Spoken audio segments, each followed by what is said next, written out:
Kutlu doğum bu günümüzde telaffuz ettiğimiz bir tabir.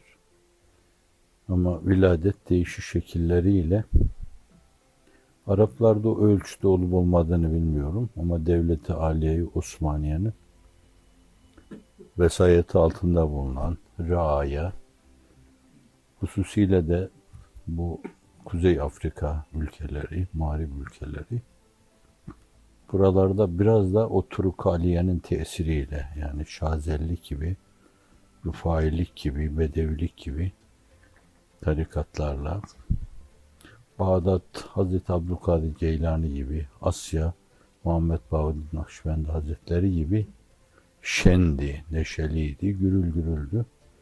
Buralarda diğerleriyle. Devlet-i Aliye'de o mevzuda saygı daha derindi. Devlet merasimleriyle çok defa ifade ediliyordu o viladet. Gerçekten Efendimiz sallallahu aleyhi ve sellem yeniden dünyaya teşrif etmiş gibi algılanıyor, değerlendiriliyordu. Bid'atlara girilmiyordu. Burada istidradi bir şey arz edeyim. Yani bir yönüyle din adına yapacağınız şey, Efendimiz sallallahu aleyhi ve sellem ile alakalı yapacağınız şey, Kur'an'la yapacağınız şey, bunlar aslı kitapta ve sünnette olup da fakat yapılış şekli, formatı sizin o güne göre, şartlara göre, konjonktüre göre belirlemenize bağlı şeyler. Bunlara bid'at demek doğru değil yani. Aslı dinde var. Efendimiz sallallahu aleyhi ve sellemle alakalı onu sevme, onu sayma, onun viladetini çok şey sayma. Bunlar Allah'ın emri. Bunlar Kur'an-ı Kerim'le irtibatlandırılabilir. Sünnet-i sahiye ile irtibatlandırılabilir. Mesela bir kalbi alakaysa Hazreti Ömer Efendimiz'e diyor ki beni nefsinden fazla sevmedikçe iman etmiş olamaz. İkincisi ona insanlığın yeniden doğuşu diyoruz. Yani Efendimiz'e kadar insanlık vardı da fakat varlık onun döneminde okunduğu kadar, onun mesajı sayesinde okunduğu kadar okunamamıştı. İnsan hakikati o ölçüde derinlemesine tahlil edilememişti. Göklerin ve yerin sultanı makasdı sübhaniyesi ve makasdı şeriat onun döneminde vüzuha kavuştuğu kadar vüzuh ve inkişafa kavuşmamıştı. Dolayısıyla yani o güne kadar insanlık hiç bozulmadan, Ad olmadan, Semud olmadan, kavmi Nuh olmadan, Sodom, Godum, Gomerra gailesine düşmeden böyle istikamet içinde Adem evladı olarak devam etseydi, Efendimiz döneminde sallallahu aleyhi ve sellem ulaştığı enginlik itibariyle yine öyle demek lazımdı. Yani yeniden belli bir enginlikle, çok farklı bir dirilişle Allah Celle Celaluhu yeniden kendisini ifade etti. Efendimiz de Allah kendini ifade ediyor. Ve denebilir ki hani nasıl bir şairimiz diyor, Mirat-ı Muhammed'den Allah görünür daim. Demek ki Hakikat-ı Ahmediye hem getirdiği mesajla hem onu temsille zat-ı üluhiyeti, azameti zatiyesine uygun, mahiyeti nefsül emriyesine uygun ifade ettiğinden dolayı doğrudan doğruya ilahi maksat da ancak o suretle gerçekleşmiş oluyor. Bu açıdan da ahsen-i takvime mazhar olan insan Efendimiz sayesinde gerçek vüzuha kavuşuyor. Kainat gerçek şekliyle inkişaf ediyor ve doğru okunuyor. Onunla o teşri emirler arasında gerçek bir mütabakat sağlanıyor, bir uyum, bir örtüşme sağlanıyor. O aynen onun sesi soluğu oldu, öbürü de onun tekvini keyfiyette ifadeleri oldu. Hakikati ortaya çıkıyor. Bu açıdan da ona insanlığın son viladeti denebilir. Düşünce seviyesi, idrak ufku, ihsasları itibariyle bir yerde kalmış. O yerde kendine göre bazı şeyler geliştirmiş.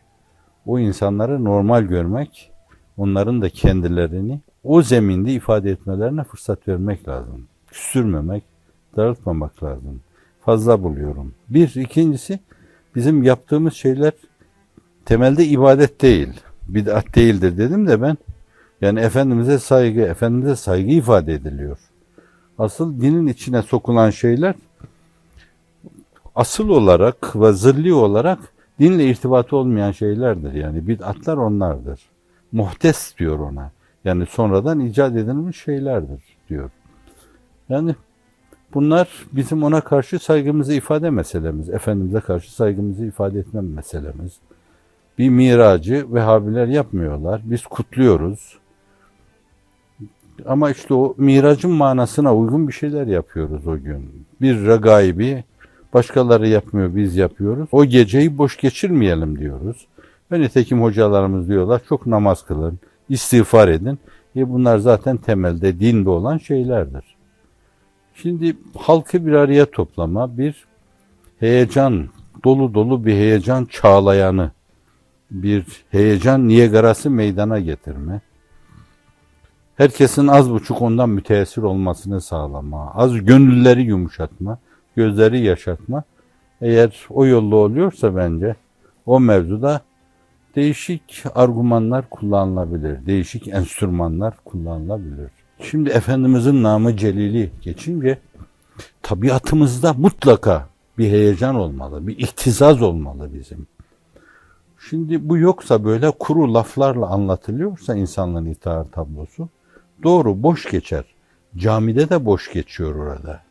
Sadece namı celili Muhammed'i geçince sallallahu aleyhi ve sellem bir el göğüse götürme koyma meselesi, bu türlü şeyler, şekiller, suretler, bunlar çok fazla bir şey ifade etmiyor. Kaç insan orada yüreği duruyor da bayılıyor hemen. Can kurtaran çağırıyorlar, ambulans çağırıyorlar falan heyecandan burada. Kalbinin ritmi bozuldu. Bunu hastaneye kaldıralım diyorlar. Efendimiz'e karşı heyecan duyan insan yok. Çünkü konuşanda da heyecan yok. Bağırıyor sadece. Avazı çıktığı kadar bu dellallık yapıyor, bağırıyor. Camilerde de o mesele sönmüş. Yani yeniden bir ümmeti Muhammed oluşmasına ihtiyaç var. Efendimiz'e gönül vermiş insanların oluşmasına ihtiyaç var. Hep onun hayaliyle oturup kalkacak insana ihtiyaç var. Namı celili duyduğu zaman, eşhedü enne Muhammeden Resulullah hakikatini duyduğu zaman gözleri dolacak insanlara ihtiyaç var. O nesli yetiştireceğimiz ana kadar bu canlı cenazeler camide de, başka yerde de, başka yerde de hep karşımıza çıkacak. Ve bir yönüyle belki yarım yamalak bizim de bir heyecanımız varsa onu da alıp götürecektir. Yani bir taraftan işin mantıki ve akli yönünü çok iyi bilen insanlar akla ve mantıka hitap ederken diğer taraftan da gönlünü ona kurban etmiş. Aklını Hz. Muhammed'e kurban et diyor Mevlana Celaleddin Rumi. Men bende Kur'anem eğer candarem men hakirehi Muhammed'i muhtarem. Onun gibi ayaklarının altında tozum, toprağım diyeceksin. Namı celil anıldığı zaman toz toprak olmak için başını yerlere süreceksin. Samimi, infialler halinde bunu ifade edeceksin. Artık insiyaklar halinde ifade edilecek bunlar. Tabiatına mal olacak. Şimdi konuşan öyle, bizler de böyleyiz yani. Herkes de, yani bu imansızlık demek değildir. Cansızlık demektir o. Çağın başındaki insan da mezar-ı mütarik bedbahtlar diyor. Mezar sizi bekliyor. Gelen neslin önünde durmayın, çekilin. Ta yeryüzünde işte kainat üzerinde hakaik-i Kur'aniyeyi temevvüş saz edecek olan nesli cedid gelsin. Her şeyi terü taze duyacak insanlar gelsin diyor. Sultan-ı Resul Şah-ı Mümeccessin efendim. Biçarelere devleti sermezsin efendim. Divan-ı ilahi de serametsin efendim. Menşurul amrükle meyyessin efendim. Sen Ahmed-i Mahmud Muhammed'sin efendim. Hak'tan bize sultan müebbetsin efendim. Bence onlara da bunu dedirtme imkanı vermek lazım. Onlar da ağızlarını temizlesinler. Onlar da kalplerindeki heyecana manevi, metafizik derinliği olan bir şey katsınlar. Onlar da ufuklarını dünyanın ötesine çevirsinler bu sözlerle. Yani orada hepimize çok şey düşüyor. Bence tenkit edeceğimize o meseleyi daha farklı formata nasıl sokarız, daha nasıl ifade ederiz, o mevzuda fikir verici, eksiği giderici, gediği giderici, yaraları tamir edici, kırıkları sarıcı, çatlakları sarıcı bir üslupla meseleye yaklaşalım. Yapılan şeyin aleyhinde olmayalım. Herkesin aklı erdiğince bir şeyler yapıyor ona karşı. Emret ya Resulallah, belki kamada kadar demesini bilelim. Öl de ölelim. O ruh haletini elde etme. Bu çok önemlidir. Allah nezdinde bunları tartacak kantar yoktur. Bunlar öbür aleme intikal ettiğinde sizin hasenat hanenize öyle sevaplar şeklinde yazılır ki Hz. Ahmed-i Mahmud-u Muhammed Mustafa'ya karşı duyulan heyecan. Bu açıdan esas işlerimizde o heyecanı meydana getirme. Onun hakkında terütaze duygularla yeniden bir kere daha dirilme. Efendimizle bir kere daha dirilme. Viladetle bir kere daha dirilme. İnsanlık onun viladetiyle dirilmişse bizim de ondan hissemiz olması lazım. Dirilmemiz lazım. Onun her sene viladet gününde bir kere dirilmemiz lazım. Selat-ı selam okuruz bolca. Selat-ı selam makbul bir duadır. Ve bu arada kendi kusur ve seyyiatımızı nazara itibara alarak onları da selat-ı selamlar arasına istiğfar şeklinde Allah'tan yarlıganma dileği, günahların setredilmesi dileği şeklinde sıkıştırarak ifade etmeye çalışırız. Efendimiz'e selat selam okuruz bolca. Araya da kendimizi sıkıştırırız. O iki makbul dua arasında isteklerimiz kabul görür. Nerede anılırsa nuraniyeti itibariyle mutlaka o meclise akseder. Bir yerde ondan bahsediliyorsa o oraya nuraniyeti sırrıyla, o perispirisiyle, dublesiyle veya vücudu cavidanisiyle akseder orada. Kim ne diyor, ne duyuyor, ne hissediyor onları sizinle beraber dinler. Bu açıdan da anıldığı yerde onu var hissetmek lazım. Namı Celil'inden bahsedildiği yerde var olduğunu düşünmek lazım. Hele öyle heyecan tufanı, ağlama tufanı, gönüller çatlarcasına ona yönelme tufanı yaşandığı bir yerde olmaması düşünülemez.